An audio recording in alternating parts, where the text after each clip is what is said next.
Hello all, welcome to IAC. రీసెంట్గా మనకి IBPS specialist officer ఎస్ఓకి సంబంధించిన నోటిఫికేషన్ పడింది. సో అది ఏ కేటగిరీస్కి సంబంధించి వేకెన్సీస్ అన్ని అండ్ అప్లై చేసుకోవాల్సిన డేట్స్ ఎప్పుడు, ఆ ప్రొసీజర్ ఏంటి అనేది ఒకసారి వీడియోలో చూద్దాం. సో ఇక్కడ మీరు చూడొచ్చు, మనకి ఎస్ఓకి సంబంధించి 896+ వేకెన్సీస్ అనేవి ఈసారి నోటిఫికేషన్లో రిలీజ్ అయ్యాయి. అలాగే నెక్స్ట్ మనం ఎప్పుడు అప్లై చేసుకోవాలంటే August 1 నుంచి August 21. సో మీకు ఆన్లైన్ అప్లికేషన్ ఓపెన్ అయ్యేది August 1. ఎండింగ్ వచ్చేటప్పటికి August 21తో ఆ డేట్ అనేది ఎండ్ అవుతుంది అప్లై చేసుకోవడానికి. అండ్ ఎగ్జామ్ డేట్ కూడా వెళ్ళిచ్చారు. ప్రిలిమ్స్ మనకి నవంబర్ మంత్లో ఉండబోతుంది ఈ ఇయర్. అలాగే next mains December, just 1 month gap మనకి ప్రిలిమ్స్కి అండ్ మెయిన్స్కి కూడా చూసుకోవచ్చు. అండ్ phase 1, phase 2 కింద ఈ ఎగ్జామ్ని కండక్ట్ చేస్తారు.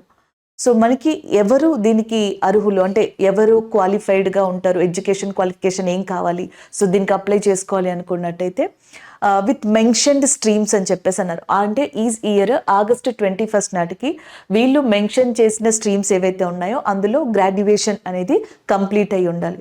లైక్ మనకి పీఓ తీసుకున్నాం అనుకోండి, ఐబీపీఎస్ పీఓ, ఎనీ గ్రాడ్యుయేషన్ అనేది దానికి యూస్ఫుల్ అవుతుంది. కానీ స్పెషలిస్ట్ ఆఫీసర్ వచ్చేటప్పటికి వీళ్ళు కొన్ని కేటగిరీస్ మెన్షన్ చేశారు. ఆ కేటగిరీస్కి తగ్గట్టుగా మనకి ఆ స్ట్రీమ్కి సంబంధించిన గ్రాడ్యుయేషన్ ఉండాలి.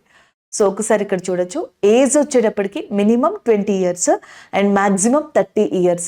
సో అది కూడా 30 years ఎప్పటికీ మించి ఉండకూడదు. అంటే August 1 నాటికి 20 years లోపు ఉండకూడదు, 30 years పైన ఉండకూడదు అనమాట. సో అది ఏజ్, జనరల్ కేటగిరీకి సంబంధించి ఏజ్ అట్లా ఇచ్చారు. అలాగే నెక్స్ట్ ప్రిలిమ్స్కి వచ్చేటప్పటికి నేను ఇందాక చెప్పాను, ఎస్ఓ అంటే స్పెషలిస్ట్ ఆఫీసర్ కొన్ని కేటగిరీస్కి సంబంధించి. లైక్ ఇక్కడ మీరు చూడొచ్చు, ఐటీ ఆఫీసర్కి సంబంధించి వీళ్ళు ఇవ్వడం జరిగింది. అండ్ నెక్స్ట్ అగ్రికల్చర్ ఫీల్డ్ ఆఫీసర్కి సంబంధించిన కేటగిరీస్ ఉన్నాయి. హెచ్ఆర్ లేదా పర్సనల్ ఆఫీసర్కి సంబంధించి అండ్ మార్కెటింగ్ ఆఫీసర్కి సంబంధించి ఉండడం జరిగింది. ఈ స్ట్రీమ్స్కి సంబంధించి ఎవరైతే గ్రాడ్యుయేషన్ చేసి ఉంటారో, అంటే వాళ్ళ గ్రాడ్యుయేషన్లో మెయిన్గా ఈ సబ్జెక్ట్స్ కావచ్చు లేకపోతే వీటితో కావచ్చు గ్రాడ్యుయేషన్ చేసి ఉండాలి. అలాంటి పర్సన్స్ మాత్రమే అండ్ దీనికి అప్లై చేసుకోవడానికి ఎలిజిబుల్ అనమాట, ఎడ్యుకేషన్ క్వాలిఫికేషన్ పరంగా చూసుకున్నట్టయితే.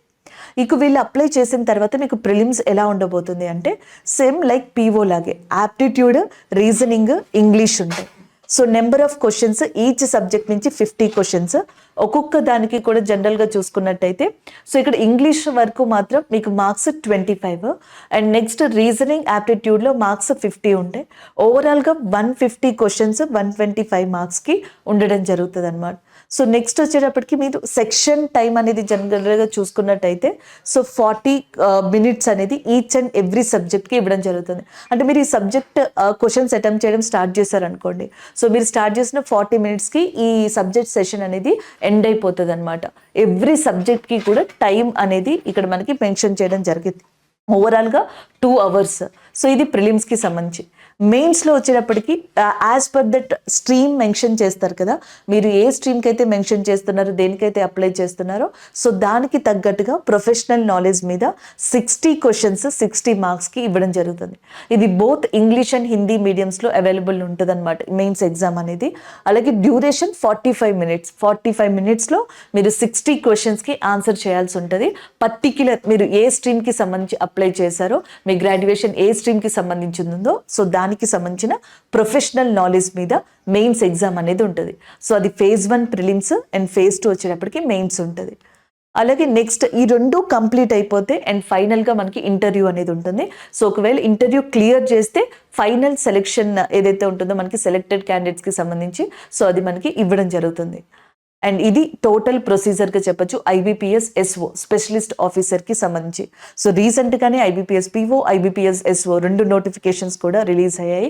సో కాబట్టి ఎవరైనా ఎస్ఓకి సంబంధించి మీరు ఆ పర్టిక్యులర్ స్ట్రీమ్ వాళ్ళు ఏదైతే మెన్షన్ చేశారో, సో అది మీ గ్రాడ్యుయేషన్లో ఉండి ఉన్నా లేదా దాంతో మీరు గ్రాడ్యుయేషన్ని కంప్లీట్ చేసినా, సో ఈ ఆపర్చునిటీని యూటిలైజ్ చేసుకోండి. అండ్ దీనికి సంబంధించి మీకు ఇంకేమైనా డౌట్స్ ఉన్నాయి, లైక్ ఐబీపీఎస్ పీఓ కానీ, ఎస్ఓ కానీ లేదా ఎస్ఎస్సికి సంబంధించి కానీ ఎలాంటి డౌట్స్ ఉన్నా ఎలా అప్రోచ్ అవ్వాలి, ఎలా హ్యాండిల్ చేయాలి ఈ ఎగ్జామ్ ప్రెషర్ని, సో ఎట్లా మనం ఏ విధానాన్ని అప్రోచ్ అయితే, ఏ పద్ధతిని అప్రోచ్ అయితే ఈజీగా ఇప్పుడు ఎగ్జామ్ని మనం అటెంప్ట్ చేసి క్లియర్ చేయొచ్చు. ఇప్పుడున్న ప్రజెంట్ ట్రెండ్ ఏంటి అంటే మనం ఎప్పుడు చదివాము, ఎప్పుడు మొదలు పెట్టాము, ఎంత చదివాము అలా కాదు, ఏ విధంగా చదువుతున్నాం అనేది చాలా ఇంపార్టెంట్, ఏ ప్రాసెస్ని మనం తీసుకుని వెళ్తున్నాం అనేది అది చాలా ఇంపార్టెంట్. ఇవన్నీ కూడా మన ప్రిపరేషన్లో ఖచ్చితంగా ఉండాలి. మీకు ఏ డౌట్స్ ఉన్నా సరే మన ఐఏసీ అన్ని బ్రాంచెస్లో కూడా ఎవ్రీ సండే ఈ ఎగ్జామ్స్కి సంబంధించి ఒక అవేర్నెస్ ప్రోగ్రామ్ జరుగుతుంది. సో అది మీరు వచ్చి అటెండ్ అవ్వచ్చు, అది ఫ్రీ అవేర్నెస్ ప్రోగ్రామే. మీకు ఇంకేమైనా డౌట్స్ ఉన్నా అండ్ సో మా ఐఏసీకి సంబంధించిన మేనేజ్మెంట్ని మీరు అడిగి తెలుసుకోవచ్చు అండ్ ఆ డౌట్స్ని క్లారిఫై చేసుకోవచ్చు అనమాట. మీకు జనరల్ అవేర్నెస్ ఏదైతే ఈ అవేర్నెస్ సెక్షన్ ఉందో ఆ అవేర్నెస్ సెషన్లో సో ఇవన్నీ కూడా మీరు క్లారిటీ తెచ్చుకోవచ్చు. అలాగే సో ఎవ్రీ మండే కూడా మన బ్రాంచెస్లో, మన IAC branches Ameerpet, Nellore, Dilsukh Nagar, Tirupati and KPHB, Rajahmundry, Vijayawada, Anantapuram and వైజాగ్లో ఎవ్రీ మండే కూడా బ్యాంకింగ్ అండ్ ఎస్ఎస్సికి సంబంధించిన న్యూ బ్యాచెస్ అనేవి స్టార్ట్ అవుతాయి.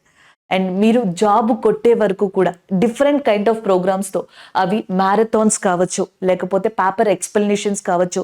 లైక్ బ్యాంకింగ్ వాళ్ళకి రీసెంట్గా మనకి ఐఏసీ యూట్యూబ్ ఛానల్లో బ్రహ్మాస్త్ర అని చెప్పేసి ఇంగ్లీష్ కోసం అని చెప్పి స్టార్ట్ చేయడం జరిగింది. హిందూ ఎడిటోరియల్ ఎనాలిసిస్ లాంటివి ఇలా డిఫరెంట్గా మనం సో ఐఏసీ యూట్యూబ్ ఛానల్లో కావచ్చు, ఆన్లైన్ ప్లాట్ఫామ్, ఆఫ్లైన్ ప్లాట్ఫామ్లో డిఫరెంట్ ప్రోగ్రామ్స్ తోటి ఇప్పుడున్న ఎగ్జామ్ ట్రెండ్కి తగ్గట్టుగా స్టూడెంట్ని ప్రిపేర్ చేసి మీ లక్ష్యం వైపు మిమ్మల్ని నడిపించడమే ఐఏసీ యొక్క మెయిన్ లక్ష్యం. మీరు జాబ్ కొట్టే వరకు కూడా మీ ప్రతి స్టెప్లో కూడా మీకు తగ్గట్టుగా అండ్ ఇప్పుడున్న ఎగ్జామ్కి తగ్గట్టుగా మీకు హెల్ప్ చేయడానికి ఐఏసీ చూస్తుంది. And all the best. Thank you.